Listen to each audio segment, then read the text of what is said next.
Assalamualaikum warahmatullahi wabarakatuh. Innal hamdalillah nahmaduhu wa nasta'inuhu wa nastaghfiruh wa na'udzu billahi min shururi anfusina wa sayyiati a'malina. Man yahdihillahu fala mudilla lahu wa man yudlil fala hadiya lahu. Asyhadu an la ilaha illallah wahdahu la syarika lahu wa asyhadu anna Muhammadan abduhu wa rasuluh. Ya ayyuhalladzina amanu taqullaha haqqa tuqatih wa la tamutunna illa wa antum muslimun. Allahumma salli wa sallim wa barik ala nabiyyina Muhammadin wa ala alihi wa ashabihi ajma'in.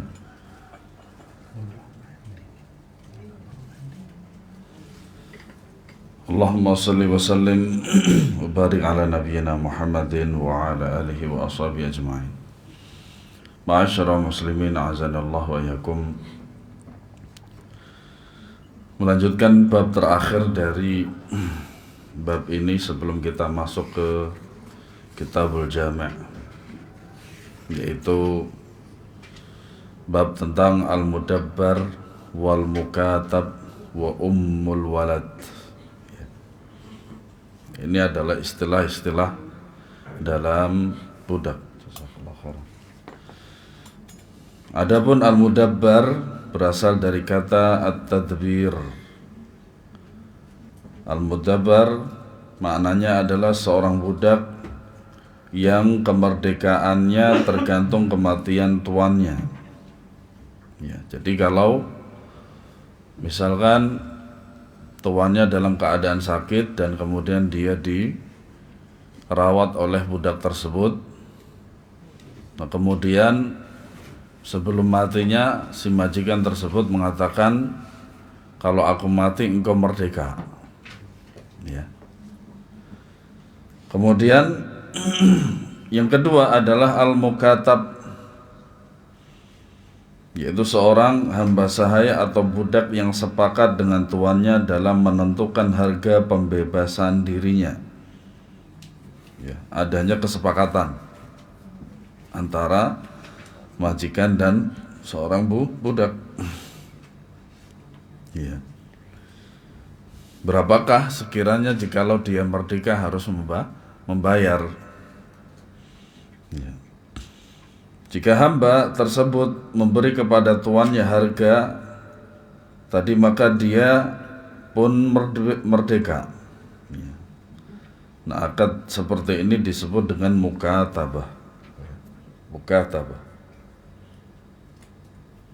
Kemudian ummul walad.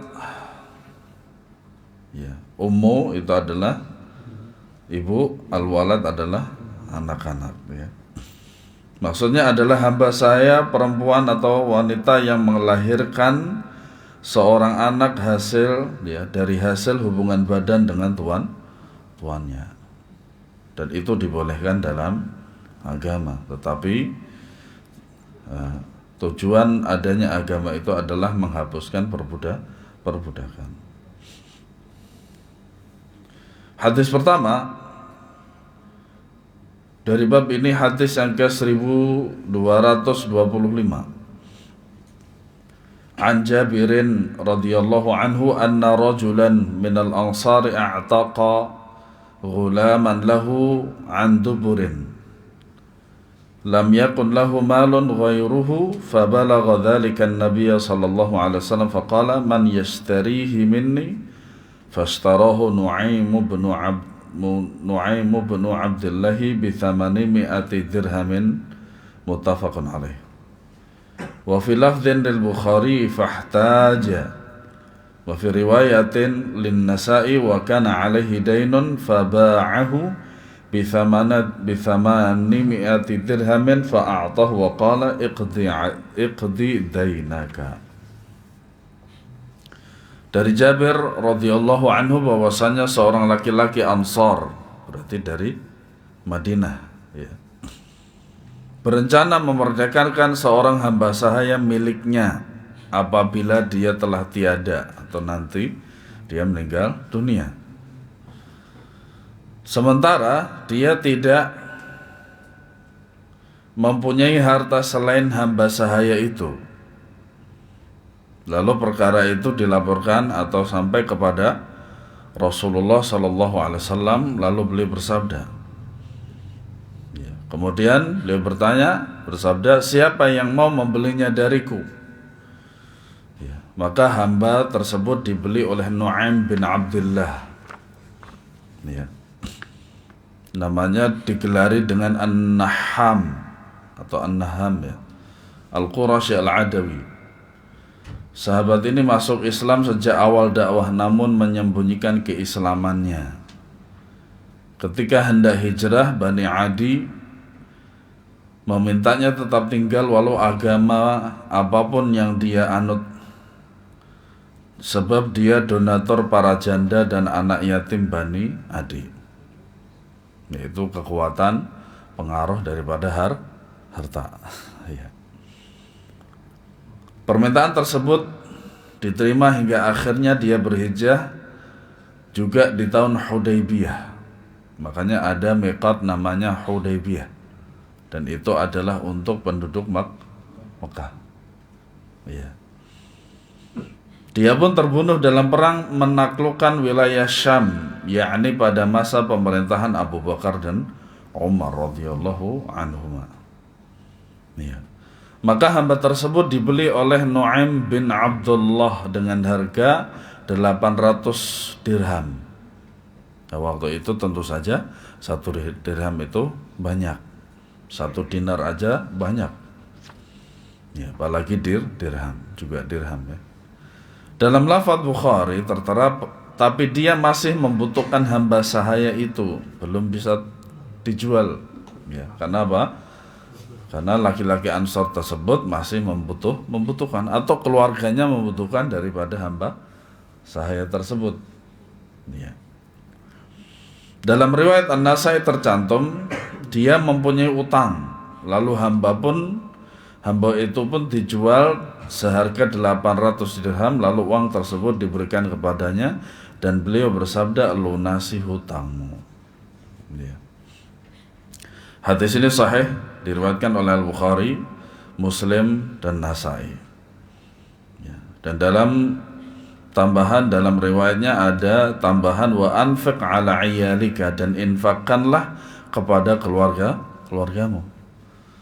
Karena pada hadis sebelumnya Rasulullah SAW melarang seorang yang punya budak kemudian memerdekakan semuanya, kecuali meninggalkan beberapa, karena tidak boleh meninggalkan keluarganya dalam keadaan miskin.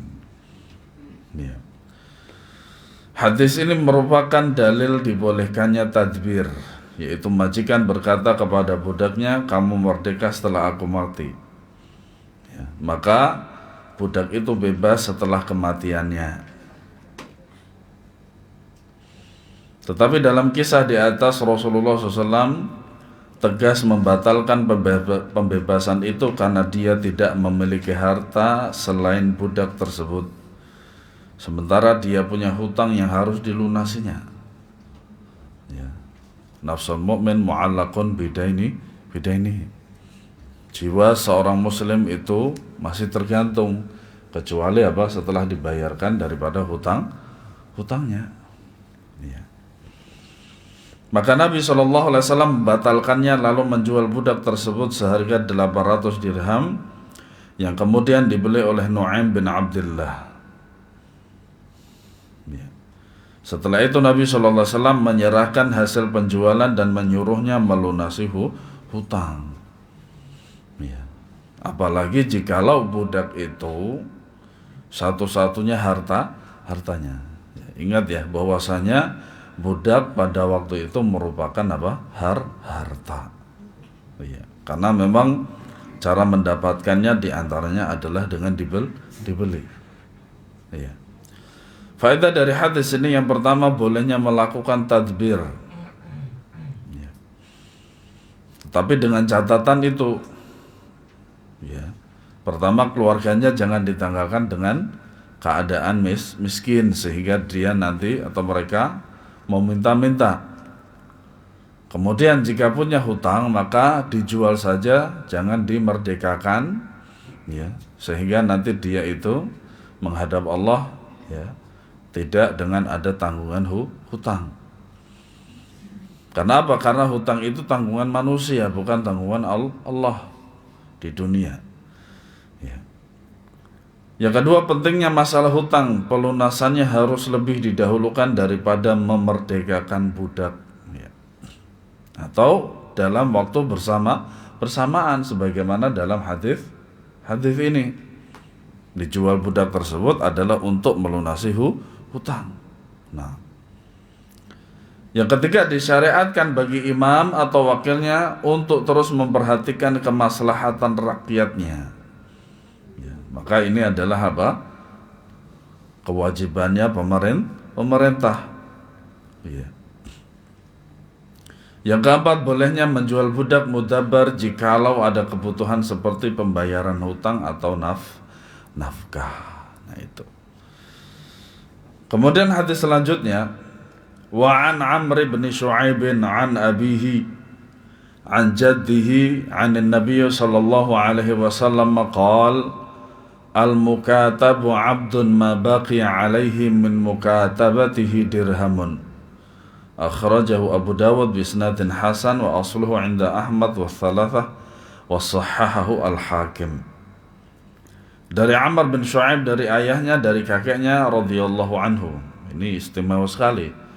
Ya, anak, bapak dan kakek ini meriwayatkan satu hadis, dan ini merupakan keutamaan mereka bertiga. Bisa membawa hadis. Dari Nabi SAW, beliau bersabda, budak mukatabah, ya, budak mukatab tetap berstatus hamba sahaya walaupun pelunasannya masih tinggal 1 dirham. Kalau 1 dirham tersebut sudah lunas semuanya, maka dia bukan budak lagi. Ya. Hadis riwayat Abu Dawud dengan sanad yang hasan, dan asalnya di dalam riwayat Ahmad di dalam kitab beliau yaitu Al-Musnad, juga oleh 3 imam ahli hadis, serta disahihkan oleh Al-Hakim di dalam kitab Al-Mustadrak. Ya. Ya, jadi hadis ini adalah hasan. Hadis ini menerangkan bahwa status budak mukatab tidak lepas hingga dia melunasi harta yang disepakati dengan majikannya. Ya, seperti hadis yang telah lalu kita bahas, ya, bahwasanya memang jikalau terjadi kesepakatan antara hamba tersebut dengan majikan harus membayar sekian, ternyata masih ada 1 dirham yang harus dia bayarkan, maka dia statusnya masih budak. Nah, seperti ini, wallahu alam, mungkin teknisnya adalah mungkin karena 99% dia sudah bebas aslinya, kemudian 1%-nya belum, dikarenakan masih ada 1 dirham.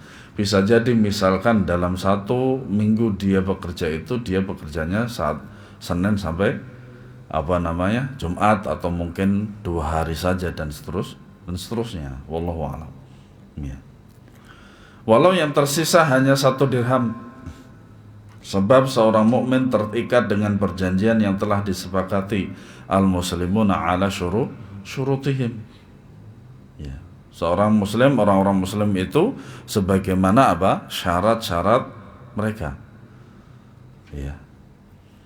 Faedah dari hadis ini, seorang budak mukatab yang membeli diri sendiri dari tuannya tetap menjadi budak meskipun hanya tersisa dari pembayarannya 1 dirham. Nah, hadis ini tidak membatalkan hadis keterangan tentang bahwasanya uang daripada atau harta dari budak itu milik majikan. Ya. Tidak membatalkan tersebut, sehingga dia itu bisa bisa bebas dan tidak menjadi statusnya tidak menjadi seorang budak. Nah, ini diantara keistimewaan Islam. Yang kedua, kepemilikan seorang tuan atas budaknya tidak hilang kecuali jika harga yang disepakati sudah dilunasi seluruhnya. Maka jikalau sudah dilunasi seluruhnya, maka hamba tersebut sudah bebas dan merdeka.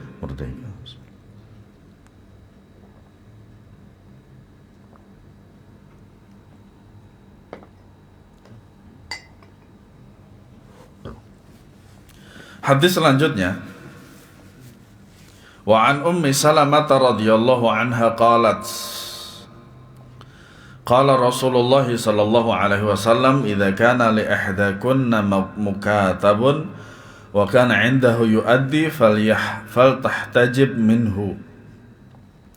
Rawahul khamsatu wa sahahahu at-Tirmidzi.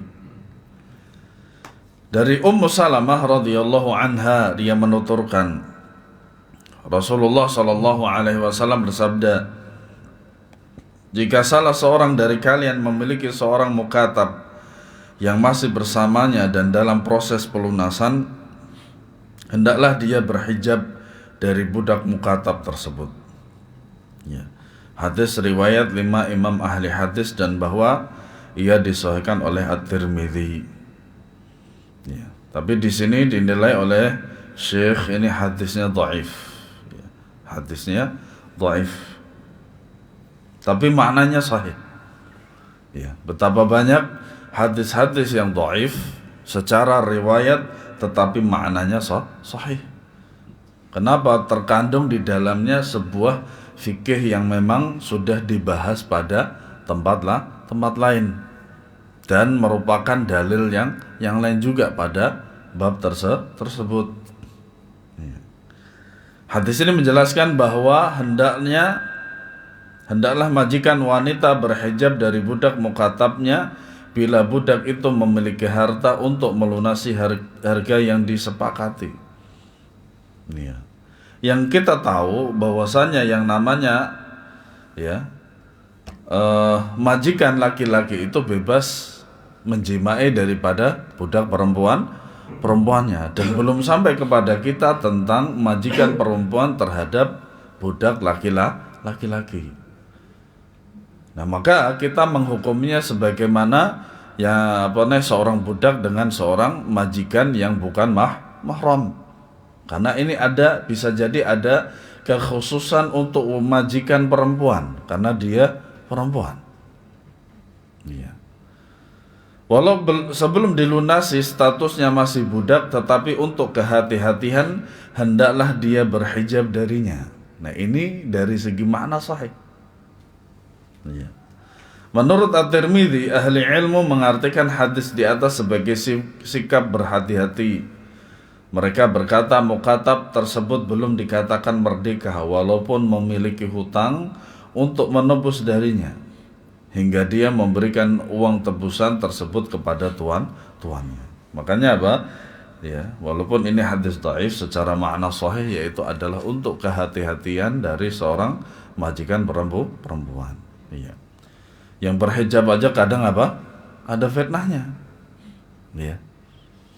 Apalagi sekarang pun yang pakai cadar pun juga sama, pakai cadar butterfly, ya, pakai cadar yang ada bordirannya, yang seharusnya dia itu bisa terjaga dirinya, malah cantik malahan. Nah, kadang ya akan menjadi sebuah fitnah. Ya. Hadis selanjutnya, wa an Ibnu Abbas radhiyallahu anhuma anna an-nabiy sallallahu alaihi wasallam qala yudal mukatabu biqadri ma ataqa minhu diyatal hurri wa biqadri ma raqqa minhu diyatal abdi. Rawahu Ahmad wa Abu Dawud wa Nasai.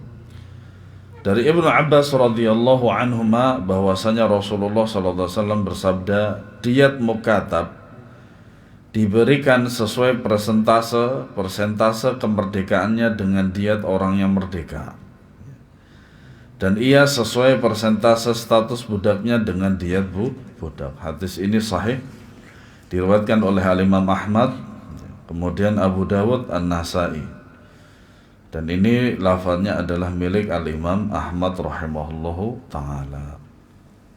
Ya. Hadis ini menjelaskan bahwasanya apabila budak mukatab sudah menyelesaikan separuh harga, dia belum merdeka hingga menyelesaikan sisanya. Statusnya separuh budak, separuh merdeka. Nah, itu tadi, sekiranya kalau sudah separuh dia merdeka, dalam 1 minggu itu dia bisa bekerja setengahnya, karena dia sudah membayar setengahnya. Ya.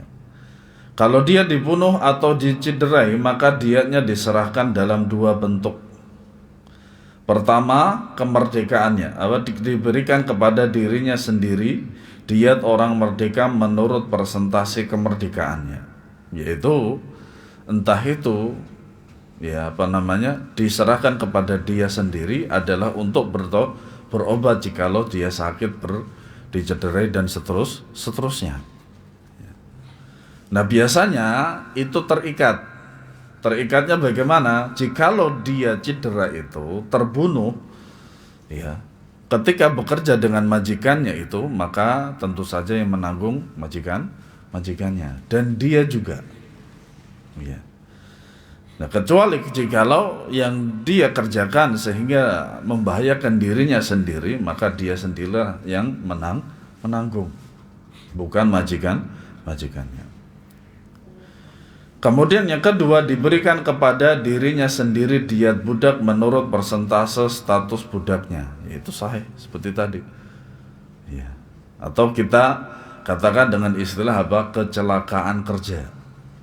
Ya, kecelakaan kerja. Al-Khattabi rahimahullah berkata, para pakar fikih sepakat bahwa status seorang mukatab tetap dikategorikan sebagai hamba walaupun masih belum lunas 1 dirham. Baik ini yang berkaitan dengan menentukan hukuman untuk kejahatan yang dia lakukan ataupun dia sendiri yang menjadi objek kejahatan. Makanya biasanya yang kita tahu, ya secara ghalibnya, ketika seorang pengusaha besar dan seterusnya, kadang yang menjadikan perusahaannya amburadul itu orang dalam sendiri, bukan orang lain. Dan itu adalah sebuah kemungkinan besar demikian. Ya. Setahu kami tak seorang pun dari ulama yang berpendapat dengan hadis ini kecuali Ibrahim An-Nakhai, seorang ahli fikih. Ya, bahkan dia juga mempunyai mazhab. Dalam perkara ini ada diriwayatkan dari Ali bin Abi Thalib, jika hadis tersebut sahih maka kita wajib berpegang dengan hadis, kecuali jika hadis tersebut mansukh hukumnya. Walaupun dia sahih, hadis tersebut sahih, tapi hukumnya mansukh. Dan yang namanya hukuman atau hukum mansukh dari sebuah dalil itu tidak menjadikan dalil tersebut tiada. Ya. Makanya jikalau para ulama mengatakan bahwasanya dalil ini, hukuman ini mansukh, tetapi dalilnya masih tetap. Ya. Artinya apa? Tidak menjadikan dalil tersebut itu hilang. Atau bertentangan dengan hadis yang lebih kuat. Nah, ini bisa jadi mungkin. Makanya ada istilah hadis syadz. Hadis syadz itu adalah hadis yang sahih bertentangan yang lebih sahih. Betul. Faedah dari hadis ini yang pertama, jika seorang budak mukatab sudah membayar sebagian harga atas dirinya yang sudah disepakati, maka dia menjadi budak muba'ad, setengah budak dan setengah merdeka. Yang kedua, kemerdekaan seorang budak mukatab diperoleh secara sempurna sesudah dia membayar seluruh harga kemerdekaan atas dirinya kepada tuannya. Jika tidak mampu melunasinya, maka dia tetap menjadi budak tuannya, meskipun hanya tersisa sedikit dari total pembayarannya. Nah, kemudian hadis yang selanjutnya, wa an Amr bin al-Harith akhi Juwairiyah ummil mu'minin radhiyallahu anhu maqala ma taraka Rasulullah sallallahu alaihi wasallam 'inda mautihi dirhaman wala dinaran wala 'abdan wala amatan wala syai'an illa baghlatahu al-bayda'a wa silahahu wa ardan ja'alaha sadaqatan, rawahul Bukhari.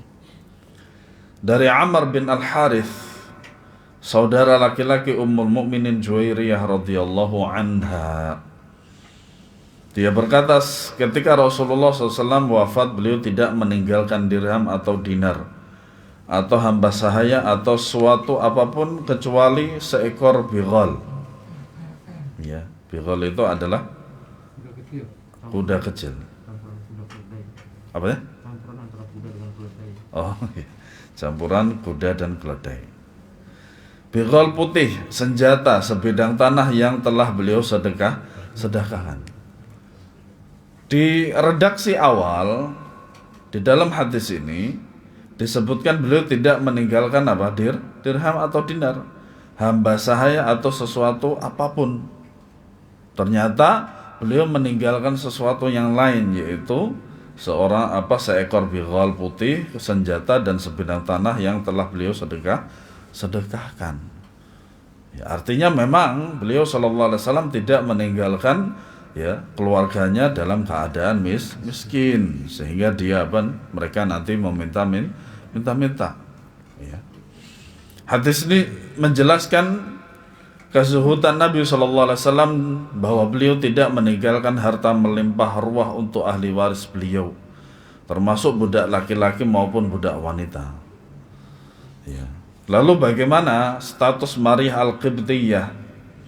Ya. Budak wanita milik Nabi.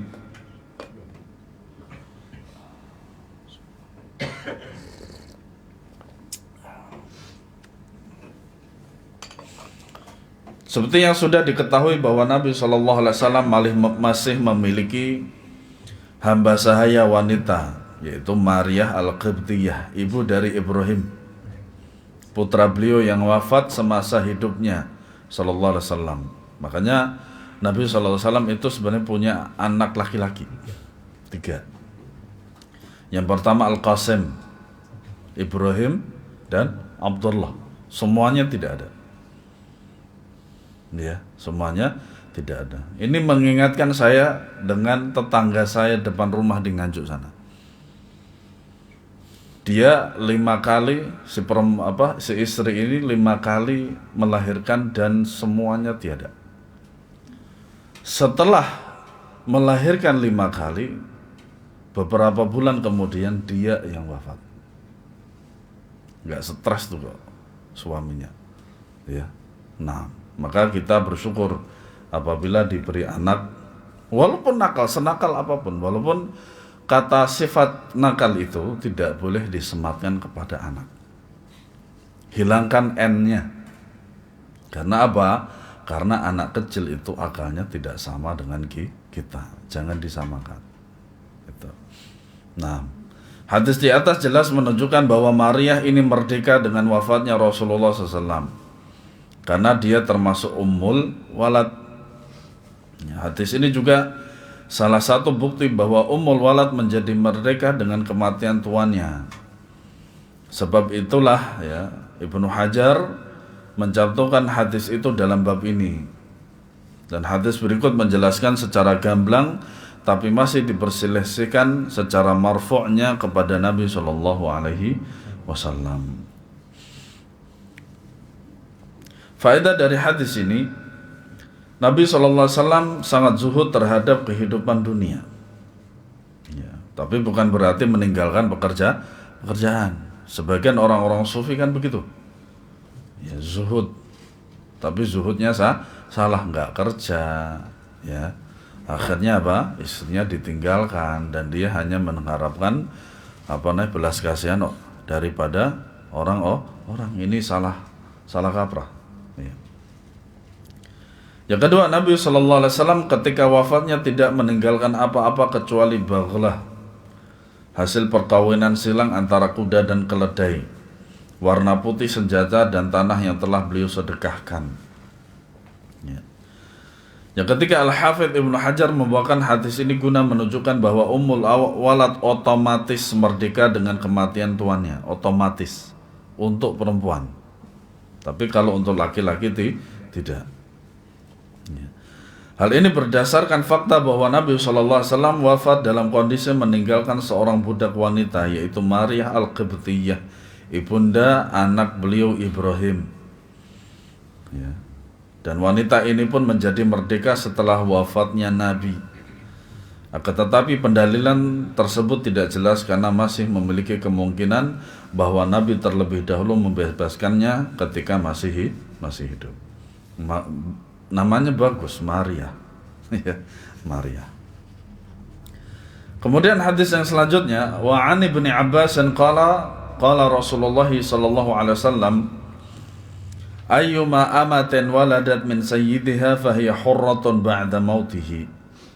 Akhrajahu Ibnu Majah wal Hakim bi isnadin dha'if wa rajjaha jama'atun waqfahu ala Umar. Ya.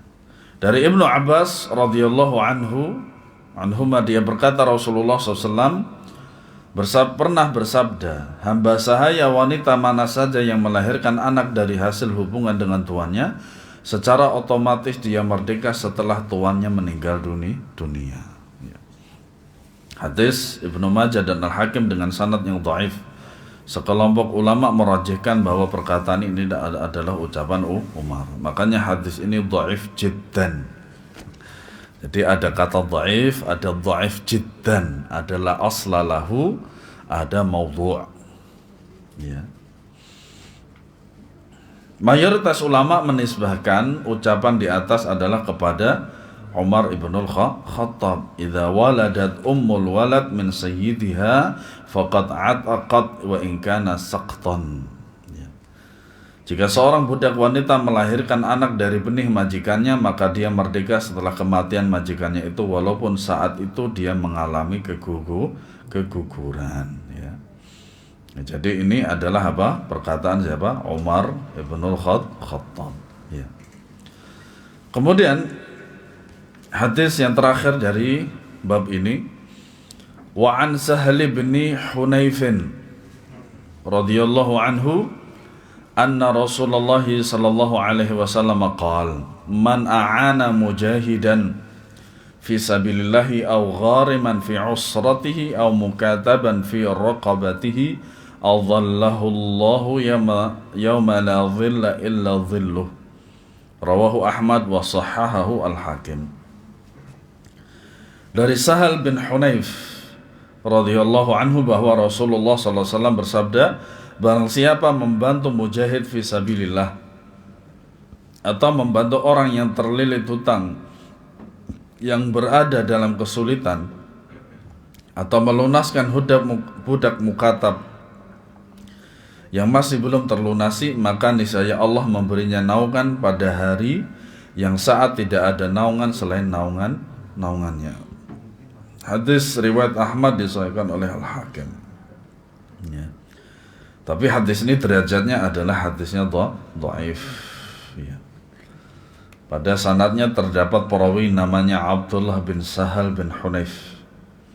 Ya, dan dia adalah seorang yang majhul. Wallahu a'lam bis-shawab. Semoga bermanfaat.